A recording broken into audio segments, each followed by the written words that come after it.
പശ്ചിമ ബംഗാൾ സർക്കാരിൻ്റെ ഒരു പ്രധാന സാമൂഹ്യ ക്ഷേമ പദ്ധതിയായിരുന്നു ഈ ലക്ഷ്മീർ ഭണ്ഡാർ. അതായത് സംസ്ഥാനത്തെ സ്ത്രീകൾക്ക് പ്രതിമാസ ഒരു സാമ്പത്തിക സഹായം നൽകുക എന്നതായിരുന്നു അതിൻ്റെ ഭാഗമായി വന്ന പദ്ധതി.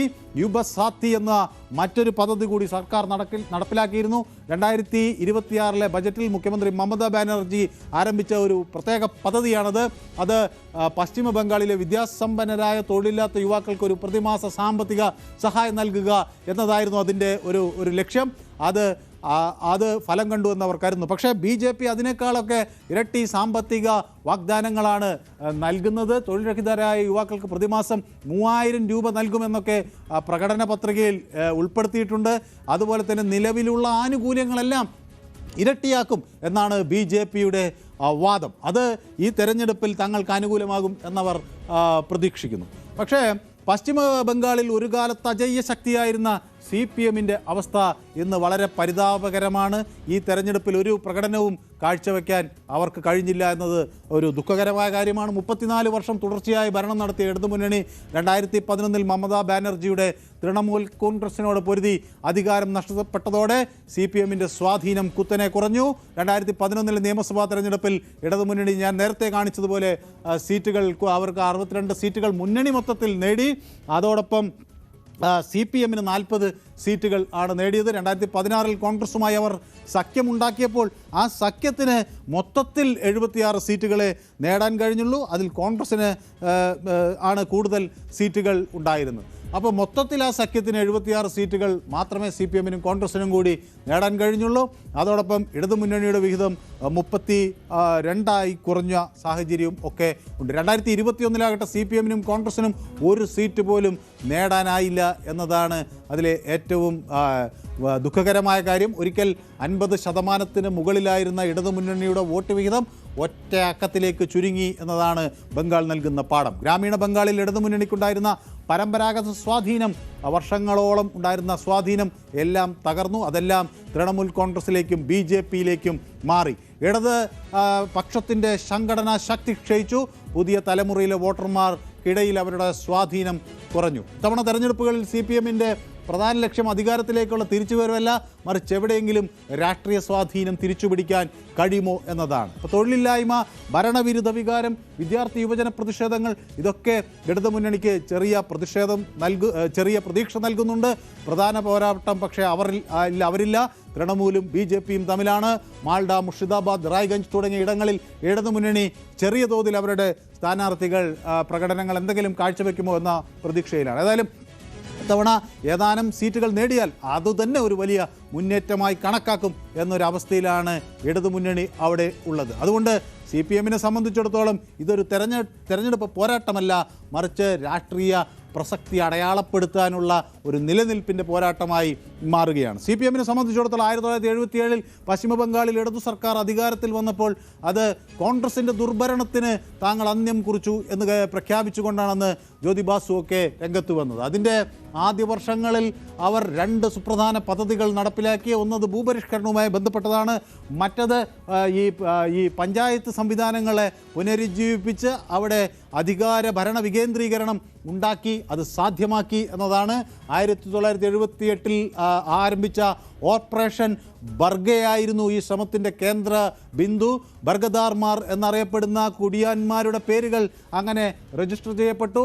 കുടിയൊഴിപ്പിക്കലിനെതിരെ നിയമപരമായ സംരക്ഷണം അവർക്ക് ലഭിച്ചു. ബംഗാളിലെ ഗ്രാമപ്രദേശങ്ങളിൽ ജ്യോതിദാർ എന്ന ഈ ജന്മിമാരുടെ ആധിപത്യം തകർക്കപ്പെട്ടു. ജന്മിത്വത്തിനെതിരെ വലിയ ഒരു നീക്കം നടന്നു. ഏതാണ്ട് 1.5 ദശലക്ഷം ബർഗദാർമാരെയാണ് അന്ന് അംഗീകരിച്ചത്. 78-നും 82-നും ഇടയിൽ ഏകദേശം 8 ലക്ഷത്തോളം ഏക്കർ ഭൂമിയാണ് 1.5 ദശലക്ഷം കുടുംബങ്ങൾക്കായി അത് പകുത്തു കൊടുത്തു. അപ്പോൾ അതൊക്കെ അത്തരം ചരിത്രപരമായ ഒക്കെ പ്രവർത്തനങ്ങൾ നടത്തി. പക്ഷേ ആ സമൂഹ വിഭാഗങ്ങളൊക്കെ ഇന്ന് ഘടനാപരിതമായി തന്നെ പരിവർത്തനം ചെയ്യപ്പെട്ടിരിക്കുകയാണ്. 1978 ബർഗദാർ അല്ല 2026 കർഷക തൊഴിലാളി. ഇടതുപക്ഷം നിരന്തരം അഭിസംബോധന ചെയ്യുന്ന പല പ്രശ്നങ്ങളും അവിടുത്തെ ചില പ്രധാന സമൂഹങ്ങൾക്ക് ഗുണകരമായില്ല. അതിൻ്റെ ദൃശ്യമാണ് വന്നത്. സംസ്ഥാനത്തിലെ വോട്ടർമാരിൽ ഒരു 17 മുതൽ 20% വരെ വരുന്നത് പ്രത്യേകിച്ച് ഈ നോർത്ത് പർഗാനാസിലും ഒക്കെ ഏറ്റവും കൂടുതലുള്ള മുതുവ സമൂഹത്തിൽപ്പെട്ട ആളുകളാണ്. അവരെ സംബന്ധിച്ചിടത്തോളം അവരുടെ ഒരു പ്രധാന ആവശ്യം പൗരത്വ ഭേദഗതി നിയമമായിരുന്നു. അവരിൽ പലർക്കും പൗരത്വ പ്രശ്നങ്ങളുണ്ടായിരുന്നു. അവരുടെ പൗരത്വ അവകാശങ്ങൾ സ്ഥിരീകരിക്കുക എന്നതായിരുന്നു അവരുടെ പ്രധാന രാഷ്ട്രീയ ആവശ്യം. പക്ഷേ അത് ഇടതുപക്ഷത്തിൻ്റെ പ്രത്യയശാസ്ത്രത്തിൻ്റെ ചട്ടക്കൂടിന് പുറത്തായിരുന്നു. BJPക്ക് വിജയകരമായി ആ വിഭാഗങ്ങളെ ഒപ്പം നിർത്താൻ കഴിഞ്ഞു. അപ്പോൾ സൈദ്ധാന്തികമായ നിലപാടുകളേക്കാൾ യഥാർത്ഥ ജീവിത സാഹചര്യങ്ങൾ വന്നപ്പോൾ അവർ BJPയിലേക്ക് മാറിയെന്നാണ് കണക്കുകൾ വ്യക്തമാക്കുന്നത്. ഇടതുപക്ഷത്തിൻ്റെ മതേതര സാർവത്രിക നയങ്ങളൊക്കെ പ്രസംഗങ്ങളിൽ മാത്രമേ തിളങ്ങിയുള്ളൂ. മുർഷിദാബാദിലെ മുസ്ലിം കർഷക തൊഴിലാളികളാകട്ടെ, അവരൊക്കെ കുടിയിറക്കപ്പെട്ട ഡൂവർസിലെ ഈ തോട്ടം തൊഴിലാളികളാകട്ടെ, കൊൽക്കത്തയുടെ പ്രാന്തപ്രദേശങ്ങളിലെ അസംഘടിത തൊഴിലാളികളാകട്ടെ, അവരൊക്കെ CPMനെ ഉപേക്ഷിച്ച് മമതാ ബാനർജിക്കൊപ്പം നിന്നു എന്നതാണ് ഈ തെരഞ്ഞെടുപ്പിലെ മറ്റൊരു സുപ്രധാനമായ ഘടകമായി നമുക്ക് കാണാൻ കഴിയുന്നു.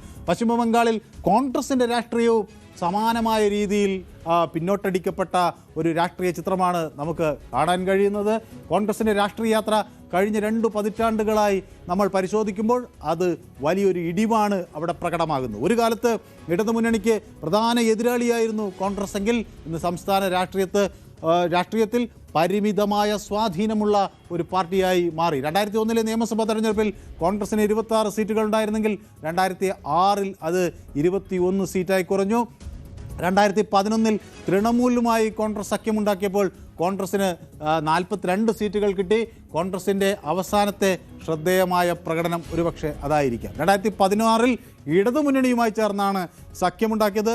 അന്ന് കോൺഗ്രസിന് 44 സീറ്റുകൾ നേടാൻ കഴിഞ്ഞു.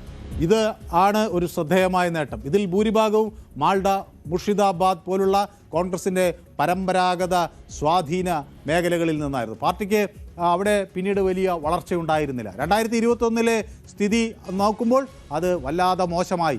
ഇടതുമുന്നണിയുമായുള്ള സഖ്യത്തിൽ കോൺഗ്രസിന് ഒരു സീറ്റ് പോലും നേടാനായില്ല.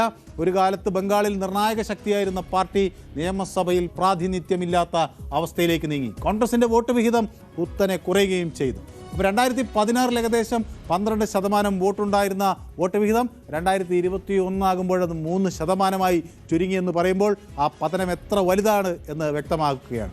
ഇത് സംഘടനാപരമായി ക്ഷയിച്ചു എന്നത് തെളിവാകുകയാണ്. വോട്ട് ബാങ്ക് ഇടിവാണ് അവിടെ കാണുന്നത്. ഇടിവിന് പ്രധാനമായ ഒരു കാരണം മുസ്ലിം വോട്ടർമാർ വലിയ തോതിൽ തൃണമൂൽ കോൺഗ്രസിലേക്ക് മാറി എന്നതാണ്. അതുകൊണ്ടാണ് ഈ മാൾഡ, മുർഷിദാബാദ് പോലുള്ള കോൺഗ്രസിൻ്റെ ശക്തി കേന്ദ്രങ്ങളിൽ തൃണമൂലിന് സ്വാധീനമുറപ്പിക്കാൻ കഴിഞ്ഞത്. മറ്റൊന്ന് BJPയുടെ ഉയർച്ചയാണ് കോൺഗ്രസിനെ പിന്നോട്ടടിച്ചത്. ബംഗാളിലെ പ്രധാന പോരാട്ടം തൃണമൂലും BJPയും തമ്മിലായി മാറിയപ്പോൾ കോൺഗ്രസിന് അവിടെ നേതൃത്വക്ഷാമം അനുഭവപ്പെട്ടു.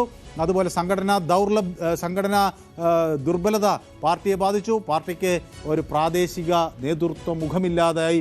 അങ്ങനെ ഈ തെരഞ്ഞെടുപ്പിൽ കോൺഗ്രസിനെ സംബന്ധിച്ചിടത്തോളം എല്ലാം പരിമിതമാണ്. ചില പോക്കറ്റുകളിൽ മാത്രം അവർ ഒതുങ്ങി നിൽക്കുന്നു എന്നതാണ് കോൺഗ്രസിൻ്റെ അവസ്ഥ. അപ്പോൾ ഈ തെരഞ്ഞെടുപ്പിൽ കോൺഗ്രസിന് 2 സീറ്റ് കിട്ടിയാൽ ആയി എന്ന തരത്തിലാണ് പ്രവചനങ്ങൾ വരുന്നത്. അത് ഒരു രാഷ്ട്രീയ തിരിച്ചുവരവിൻ്റെ സൂചനയായി വേണമെങ്കിൽ കണക്കാക്കാൻ 2 സീറ്റ് ലഭിച്ചാൽ എന്നതിലുപരി ആ നേട്ടം വലിയൊരു പാർട്ടി അല്ലാതെ വേറൊരു വെല്ലുവിളിയും പാർട്ടിക്ക് അവിടെ ഉയർത്താൻ കഴിയുന്നില്ല എന്നത് കോൺഗ്രസിൻ്റെയും ഒരു സ്ഥിതിയാണ്. അതിനാൽ പശ്ചിമ ബംഗാളിൽ കോൺഗ്രസിന് ഈ തെരഞ്ഞെടുപ്പ് അധികാര ലക്ഷ്യമേ അല്ല, മറിച്ച് രാഷ്ട്രീയ സാന്നിധ്യം വീണ്ടെടുക്കലാണ്. ഒരു കാലത്ത് തൃണമൂലിനെ അധികാരത്തിലെത്താൻ സഹായിച്ച കോൺഗ്രസ് ഇന്ന് സ്വന്തം നിലനിൽപ്പിനായി പോരാടുന്നു എന്നതാണ് പശ്ചിമ ബംഗാളിലെ ചിത്രം. ഈ തെരഞ്ഞെടുപ്പ് കോൺഗ്രസിന് മുന്നിൽ ഒരു വലിയ ചോദ്യചിഹ്നമാണ് ഈ ഘട്ടത്തിൽ ഉയർത്തുന്നത് എന്നത് ശ്രദ്ധേയമാണ്.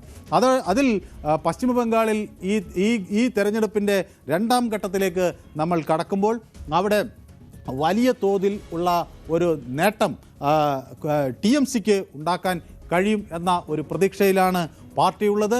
TMCയെ സംബന്ധിച്ചിടത്തോളം 150-ലധികം സീറ്റുകൾ നേടാൻ കഴിയും എന്ന് എല്ലാവിധ